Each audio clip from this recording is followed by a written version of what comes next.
The auctioneer's voice was a greasy stain on the cold morning air, a sound that clung to the skin like sweat and desperation. $5 for the girl.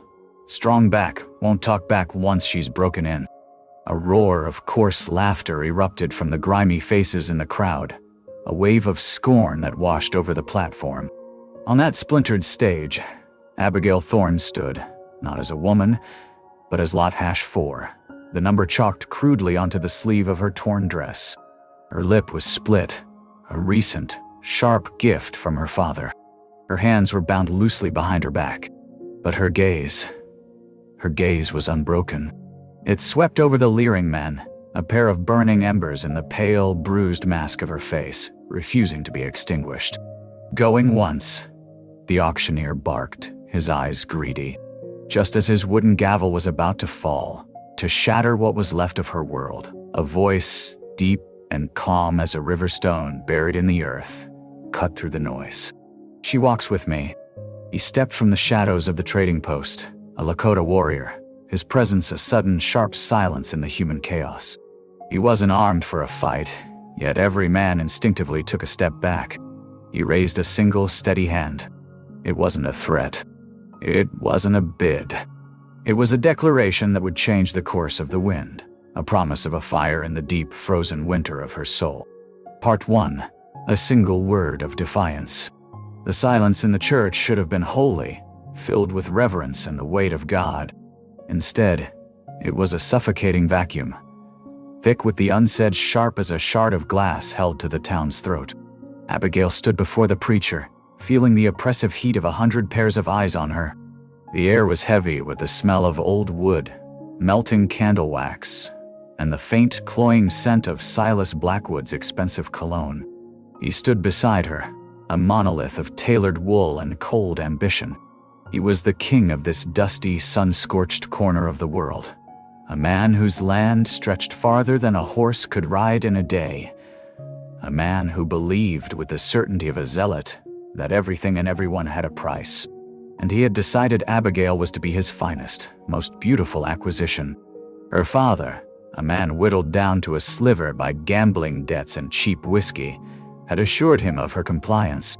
Abigail remembered the conversation from the night before, his desperate, pleading eyes in the flickering lamplight of their small, mortgaged home.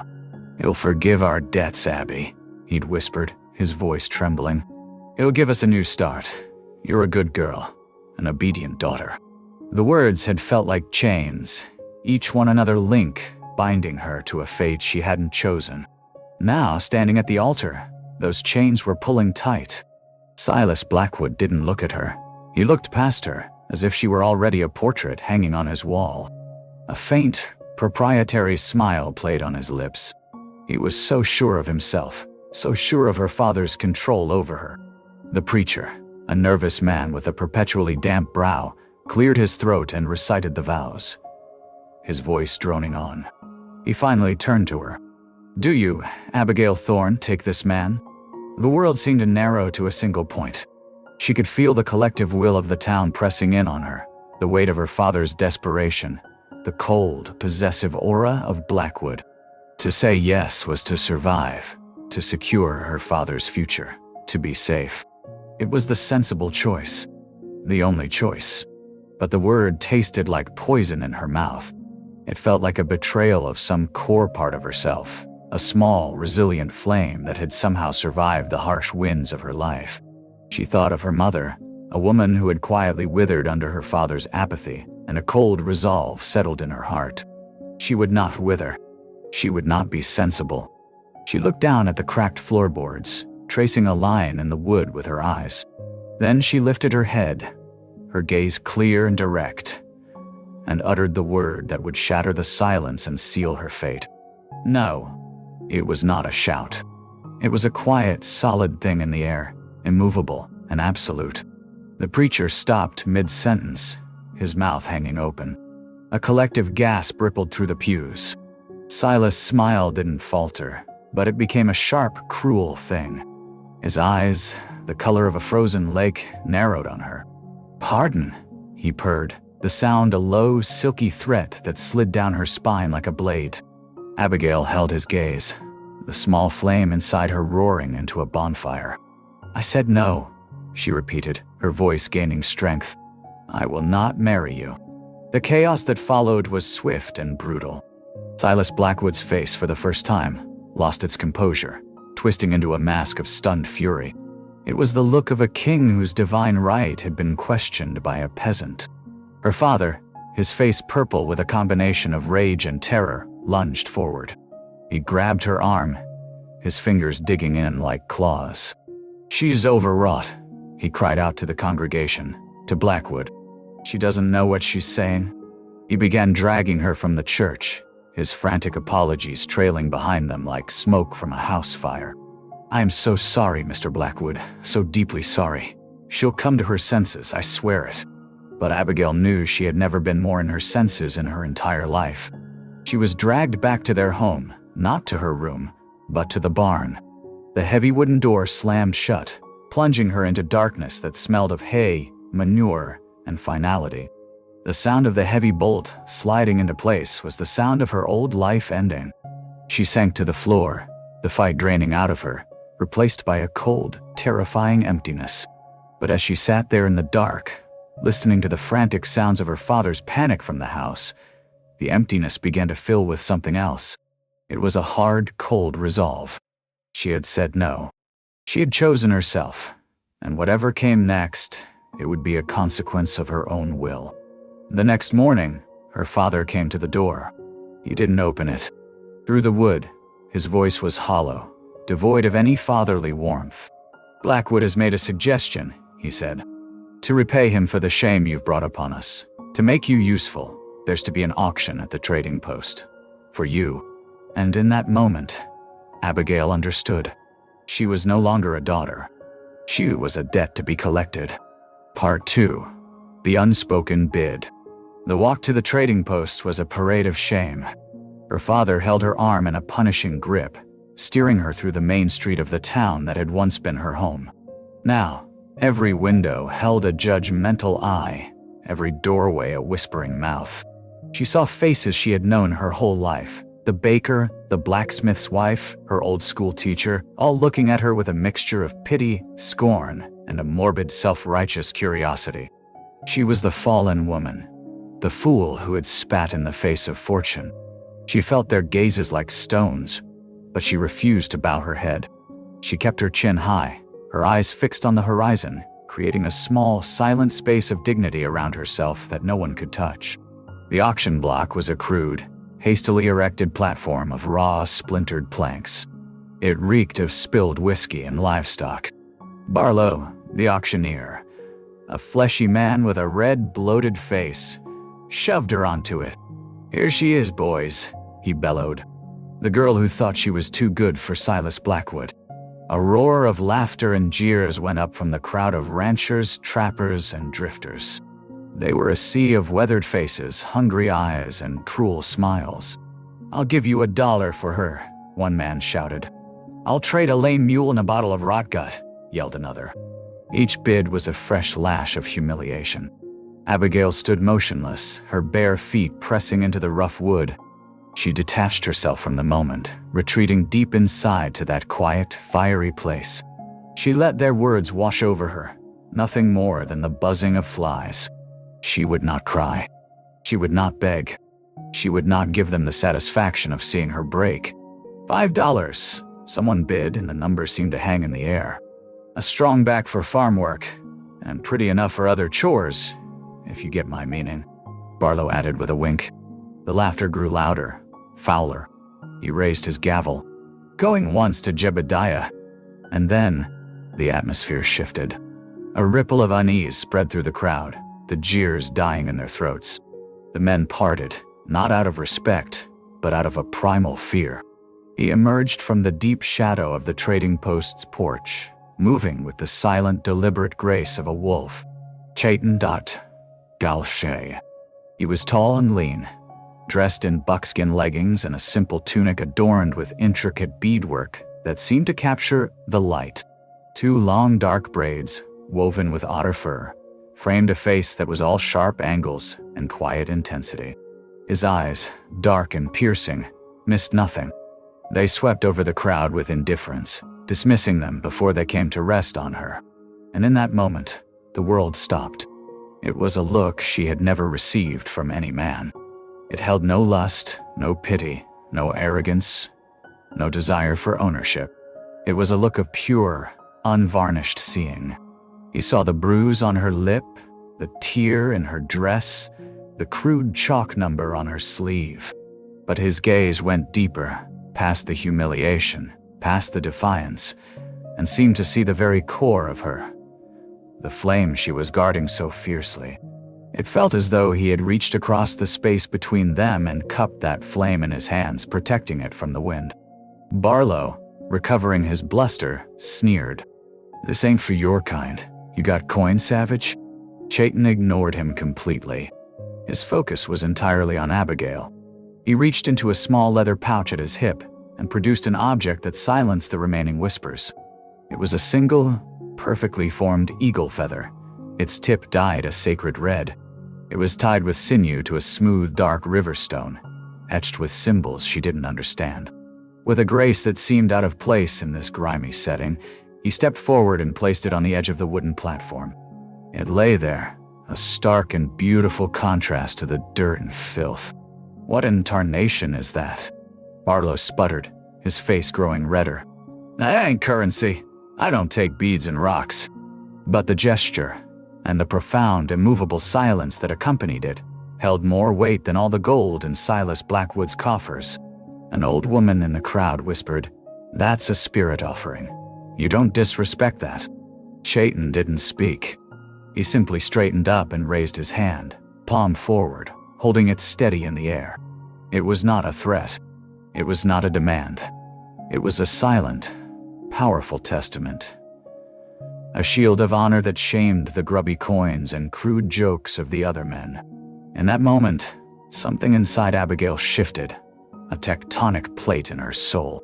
For the first time in her life, she was not being claimed, or bartered, or judged.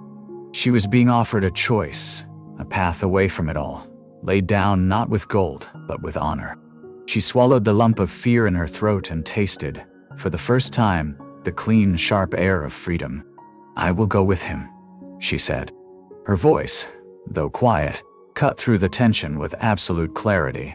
Her father, standing near the front, cursed her name, a bitter, broken sound. But no one moved. No one dared to challenge the silent warrior in his unspoken bid. She stepped off the platform, her bare feet landing softly in the dust. Chayton lowered his hand. As she came to stand beside him, he gently, almost imperceptibly, placed his hand on the small of her back. It was not a gesture of ownership, but of guidance and protection. The warmth of his palm seeped through the thin fabric of her dress, a steady, grounding heat. Together, they turned and walked away from the trading post, leaving behind the town, the auction, and the entire world of chalk numbers and iron laws. And as they walked, each silent step on the dusty road felt like a victory. Part 3. A different silence, a wild love. The trail leading away from town was a dusty scar on the earth. But with every step, it began to heal, giving way to sparse grass and then to the deep, rich soil of the forest. The sounds of the town, the jeers, the clanging of the blacksmith's hammer, the weight of judgment, faded behind them, replaced by the whisper of the wind through the pines and the steady rhythm of their own footsteps. For the first full day, they did not speak. The silence at first was a strange, heavy blanket for Abigail. She was used to silence as a punishment, the cold shoulder of her father, the oppressive quiet of the barn. She kept waiting for a question, a demand, an explanation. None came. She watched Chayton. He moved through the wilderness not like a visitor, but like a part of it. His steps were silent, his eyes constantly scanning, reading a language in the bent twigs, the disturbed earth, and the flight of birds that was completely foreign to her. He walked at a steady pace, yet when her breath grew ragged or her worn shoes stumbled on a loose rock, he would slow imperceptibly, allowing her to catch up without the indignity of having to ask. As dusk began to bleed violet and orange across the sky, he led her to a small hidden grove, sheltered by a granite overhang. There was no cabin, no tent, just a fire pit ringed with stones, and a neat stack of dry firewood already tucked away in a hollow. It was wild and open, yet it felt safer than any locked room she had ever been in. Without a word, he gestured for her to sit, then took a bough and a small pack and melted into the trees. Left alone, Abigail finally allowed her shoulders to slump. The tension that had held her rigid for days began to seep out of her. The silence here was different. It wasn't empty. It was alive. It pulsed with the life of the forest, the hum of insects, the distant call of a night bird. It was a silence that listened instead of judged. He returned as silently as he had left, a brace of rabbits in his hand. He knelt by the fire pit, his movements economical and precise as he prepared the meat. It was then that Abigail broke the silence that had stretched between them for so long. "You don't even know my name," she said, her voice raspy from disuse. He glanced up, his dark eyes catching the first flicker of the fire he was building. "A name is what others used to call you," he said, his voice a low, calm rumble. "It is not who you are." He met her gaze. "You can keep the one they gave you, or leave it behind. It does not matter to the mountain." The simple profundity of his words stunned her. "Abigail," she whispered. He gave a single, slow nod of acknowledgement, then returned to his work. "What should I call you?" she asked. "Chaitin." It was not an introduction, but a simple statement of fact. They ate in that same living silence, the crackle of the fire a conversation in itself. Across the flames, she studied him. There was a story in his face, in the fine lines around his eyes, in a thin, silvery scar near his temple. It was a face that had known hardship, but held no cruelty. There was a stillness in him that she found herself desperately craving. As the days turned into a week, a rhythm formed. He taught her, not with lectures, but by example. She learned to identify edible plants by watching which ones he gathered. She learned to move quietly by mimicking his steps. She learned to be patient by observing the way he could sit for an hour, utterly still, just watching the forest. And in that shared quiet, something else began to grow. Something as wild and untamed as the landscape around them. It was a powerful, unspoken current that flowed between them. It was in the way his eyes would linger on her face when he thought she wasn't looking, a look of intense, quiet contemplation. It was in the way her breath would catch when he'd pass by her, the scent of pine smoke and clean earth clinging to him. One afternoon, a sudden summer storm broke, turning the world into a blur of driving rain and flashing light. They took shelter under the granite overhang, the air growing cold and charged with ozone. A deafening crack of thunder exploded directly overhead, and Abigail jumped, a small cry escaping her lips. In an instant, his hand shot out, not to grab her, but hovering inches from her arm. His fingers spread as if to ward off the sound itself. It was a gesture of pure, protective instinct. The space between his skin and hers crackled with an energy more potent than lightning. She could feel the heat of his body, see the fierce concern in his eyes. The world narrowed to that small space between them. "Why?" she whispered, her voice barely audible over the drumming rain. "Why did you do it? In the town?" He slowly withdrew his hand, though his gaze remained locked on hers, dark and deep as a storm-tossed sky. "I saw a fire," he said, his voice a low murmur that seemed to vibrate through her. "Burning in a cage of ice. It is not right for a fire to be put in a cage." He didn't just see her defiance, he revered it. He saw her spirit as something sacred. And in his reverence, Abigail felt a different kind of warmth spread through her. A fierce, possessive heat that had nothing to do with the campfire. It was the beginning of a love that was not soft or gentle, but elemental.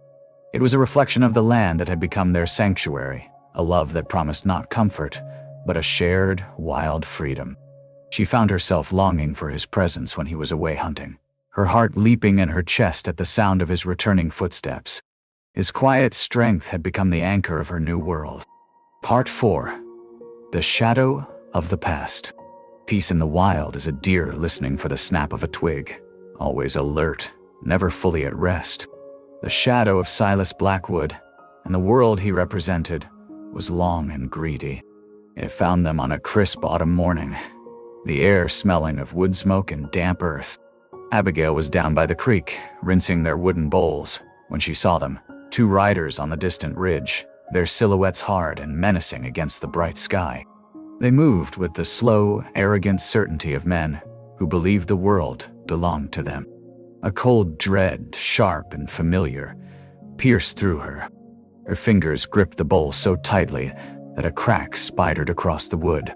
She dropped it and ran, her heart pounding a frantic rhythm against her ribs. "Someone's coming," she gasped as she burst into the clearing. 2 riders.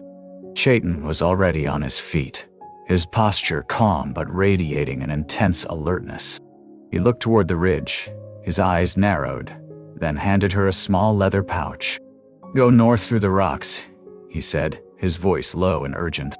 "Find the large birch tree that is split by lightning. Wait there. Do not show yourself. Do not come back unless I call." "I'm not leaving you," she said, her voice shaking but resolute. She could not bear the thought of him facing them alone. "This is not about bravery, Abigail," he said, his gaze locking with hers, compelling and serious. "It is about strategy. They want you. If they take you back, they erase everything you have become here. They extinguish the fire." The thought was unbearable. He was right. Her freedom was a fragile newborn thing. To be dragged back would be a fate worse than death. As she hesitated, 2 men rode into the clearing. They were Blackwood's men, their faces hardened by cruelty, their eyes scanning the camp with possessive disdain.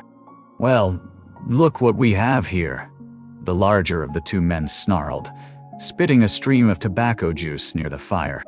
"The boss wants his property back, and he wants to have a word with the savage who stole it." Abigail's blood ran cold, but her fear now was not for herself. It was a ferocious, primal fear for Chayton. She moved to stand in front of him, a ridiculously inadequate shield, but he placed a firm, calming hand on her shoulder, his touch sending a jolt of strength through her. "She is not property," Chayton said, his voice dangerously soft, yet it carried across the clearing with chilling authority. "The woman you seek is gone. You will leave this place now." The men roared with laughter. "Listen to him. You think you can tell us what to do?" The first man sneered, his hand moving to rest on the butt of his pistol. The laughter died as Chayton moved. He was not a brawler, throwing wild punches. He was a force of nature, a whirlwind of silent, precise motion. Before the man's hand could even draw his weapon, Chayton had closed the distance. There was a blur of movement, a sharp, sickening crack of bone as Chayton's hand struck the man's wrist, sending the pistol flying. A swift kick swept the man's legs out from under him. The second man, stunned, reached for his own gun. But Chayton was already there, a living shadow. He didn't use a weapon. He used his hands, his feet, his knowledge of the body, striking pressure points with brutal efficiency. It was over in seconds. No killing. Just 2 groaning men on the ground, disarmed and utterly defeated. He had moved with a lethal grace that was both terrifying and breathtakingly beautiful.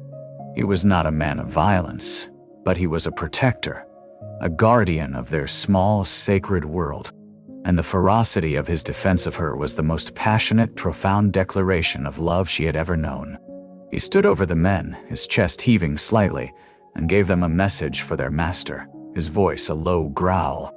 "Tell him the mountains do not give back what they have claimed. Tell him this land is not his. If he sends men here again, they will not be walking home."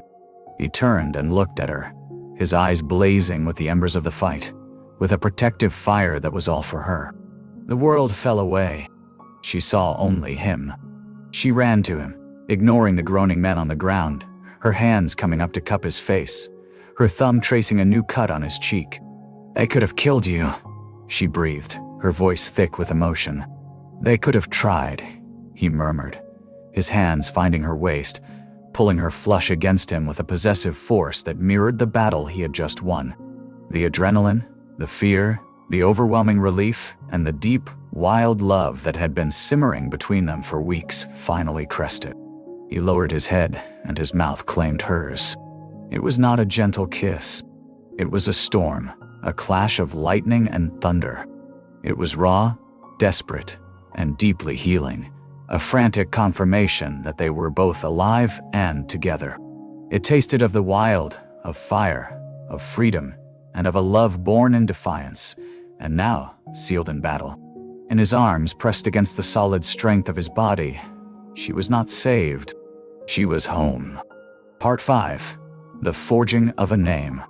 The sun was setting, casting long shadows across the clearing. By the time the two hired guns had finally managed to stumble away, leading their horses, the immediate threat was gone, but a cold tension remained. Among the things the men had left behind in their hasty retreat was a leather satchel. Chayton picked it up, his expression grim. He untied the flap and pulled out a folded document. He handed it to Abigail without a word. Her hands trembled as she took it. It was a bill of sale, written in a lawyer's neat, cold script. Her name, Abigail Thorne, was signed away by her father. And beneath it, in Silas Blackwood's arrogant scrawl, was the price he had paid for her. A paltry sum that was meant to settle her father's debts. The words property transferred for services agreed upon seemed to burn themselves into her mind. Seeing it there in black and white made the humiliation of the auction feel fresh and raw all over again. Blackwood hadn't just wanted a wife. He wanted to own her, to catalog her like one of his prize cattle. A cold fury, clean and sharp, sliced through her fear. Chayton watched her, his eyes filled with a deep understanding. He gently took the paper from her nerveless fingers. He led her to the fire pit, which still held the glowing embers of their morning fire. He added a few small twigs, coaxing the flames back to life. Then, he held the document out over the flames. He didn't burn it himself. He looked at her, a silent question in his eyes. This was her past to destroy, her cage to dismantle. She took the paper from him. For a moment, she stared at the name, Abigail Thorne. It felt like a stranger's name, the name of a girl who belonged to her father, who could be sold to another man. With a deep breath, she plunged the document into the heart of the fire. Together, they watched the flames consume the lie. The paper curled, turning black at the edges. The ink of her old name and Blackwood's price vanished into smoke and ash. It was a ritual, a funeral for the woman she had been forced to be. That person is gone, she whispered, her voice carrying on the smoke that drifted up towards the first stars. She is ash, then who stands before me now? Chayton asked, his voice gentle, inviting. She turned to face him, the firelight dancing in her eyes, illuminating the strength that was now hers and hers alone. She thought of her mother, of the secret stories she would tell of her own grandmother, a woman from a faraway land. A name came to her then, a name that felt like her own skin, a name that tasted of strength and grace. Anya, she said, the word feeling solid and real on her tongue. It was my great-grandmother's name. It means grace. It was a piece of her history that her father had never known or cared about, a legacy passed from woman to woman. It was hers. Chayton moved closer, the space between them shrinking until she could feel the warmth of his body. He reached out and gently tucked a stray strand of hair behind her ear, his calloused fingers surprisingly soft against her skin. His touch was electric, a quiet affirmation. Anya, he repeated, and the way he said it, the deep resonance of his voice. It was not just a name. It was a recognition. It was a prayer. It was the sound of her soul being truly seen. He leaned in, and this time there was no desperation, no adrenaline. His mouth met hers with a slow, deliberate tenderness that was more profound than the passionate kiss they had shared earlier. This kiss was a promise. It was the sealing of a vow they had made without words. Later that night, they came together not in a clash of storms, but in the quiet, deep communion of two rivers meeting to become one. It was an act of profound intimacy, a silent acknowledgement that they were no longer two separate beings surviving alongside each other, but partners, joined in a love that was as deep and enduring as the mountains that sheltered them. In his arms, under a blanket of a million stars, Anya slept a dreamless sleep, for the first time in her life feeling not owned, not saved, but chosen, and whole. Part 6. A Future Unwritten. The seasons turned, painting the mountains in the vibrant greens of spring, the deep golds of autumn, and the stark, silent whites of winter. The small sheltered grove became a home. Anya and Chayton built a life carved from the land and from their mutual respect, a life of quiet, powerful purpose. Their love was no longer a new, blazing fire, but a bed of deep, glowing coals that provided constant warmth and light. A year after the burning of the bill of sale, their son was born. They named him Taka, a Lakota word for falcon, a boy born of the wilderness, with his father's quiet, observant eyes and his mother's resilient, fiery spirit. Anya learned the rhythms of this new life. She became skilled with herbs, with a needle, with a knife. She began to create a blanket, a patchwork history of their life together. It was a slow, meditative process. Into it, she stitched a small, torn square from the dress she had worn at the auction, not as a reminder of pain, but of the journey away from it. She stitched in a piece of Chayton's old buckskin tunic, worn soft from years of wear. She added a patch of brilliant blue cloth, the color of the summer sky on the day Taka first laughed. Each stitch was a memory, a testament to a life being built, not inherited. It was a story her hands were telling, a story of survival becoming a story of thriving. One bitter winter afternoon, when Taka was a toddler playing near the fire, a figure appeared at the edge of the clearing. He was a specter from a dead world. Silas Blackwood. He was older, his face gaunter, his expensive coat worn and frayed at the cuffs. The arrogant fire in his eyes had been replaced by the cold, empty bitterness of a man who had lost everything because he believed he was owed everything. "I heard you were still alive," he said, his voice a hoarse croak that was stolen by the wind. "I came to see the creature you've become." The old Abigail would have shrunk back, reaching for Chayton's protection. But Anya stood tall, her feet planted firmly on the earth that was her home. She handed a wooden toy to Taka, murmuring for him to stay by the fire. Chayton, who had been carving a new arrow, set down his work. He didn't move to stand beside her.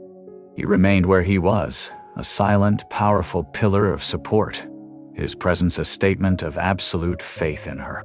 This was her battle to finish. Anya walked forward, stopping a few feet from Blackwood. The cold wind whipped her hair around her face, but her gaze was unwavering. "There is no creature here, Silas," she said, her voice calm and clear, carrying easily on the cold air. "Only a woman you were too small to see. A woman you tried to buy because you knew you could never earn her respect." Blackwood flinched as if struck. "You live in a world of paper and coin, of contracts and ownership," she continued, her voice gaining strength. "You think you can own land, own people, but you are the poorest man I have ever met. You own nothing that matters."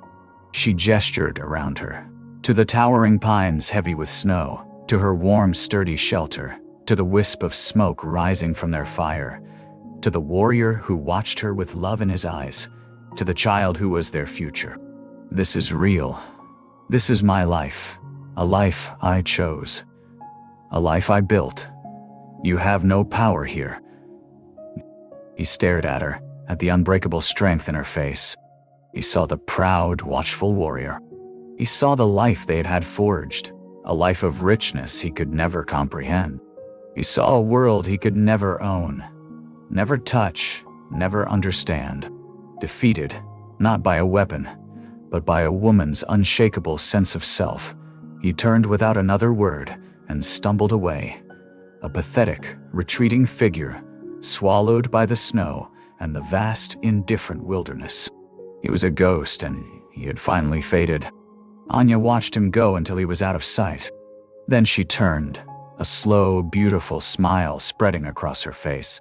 Chayton met her halfway, his eyes shining with a love and pride so immense it needed no words. He wrapped her in his arms, holding her tight.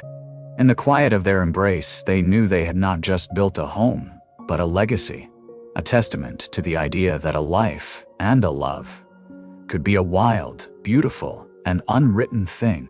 In the heart of the vast, untamed American West, a story is told not of a woman who was auctioned, but of a woman who chose her own destiny.